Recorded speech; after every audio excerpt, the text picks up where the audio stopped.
Plymouth has 57 elected councillors who represent residents across 20 different wards. At the moment, the council uses a by-thirds election system. This means that over 4 years, elections are held in years 1, 2 and 3 for one of the 3 councillors in each ward. There is no election every third year for those wards with only 2 members. Then in the 4th year, there are no elections in any of the wards. We know that many people like this system. People understand it. There are more opportunities for voters and more opportunities to hold political parties and councillors to account. It also doesn't confuse local and national issues and allows for the continuity of councillors.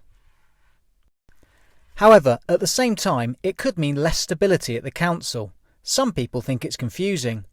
We know that having such frequent elections could result in decisions and projects being delayed. It also means there is constant political campaigning, which could result in voter fatigue.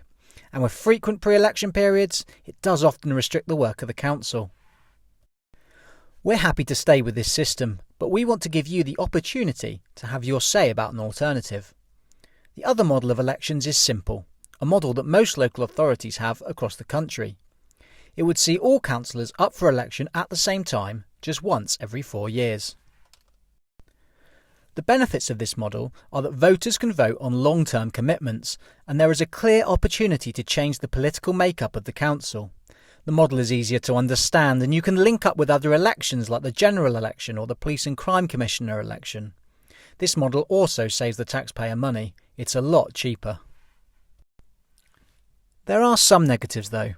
There is a risk of voters being disengaged. It could be perceived as less democratic, resulting in political complacency. It could result in a large turnover of councillors, potentially losing more experienced members. There might be more by-elections, and the model could deter people from standing in an election. So there are pros and cons across both models. This November, councillors will be discussing our election cycle and whether or not we stay as we are or we move to the alternative model. As part of their discussions, they want to know what you think.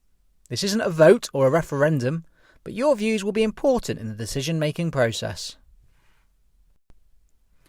There are a number of ways to have your say. It could be online or by picking up a hard copy at your local library. Just remember, the deadline is the 22nd of September 2024.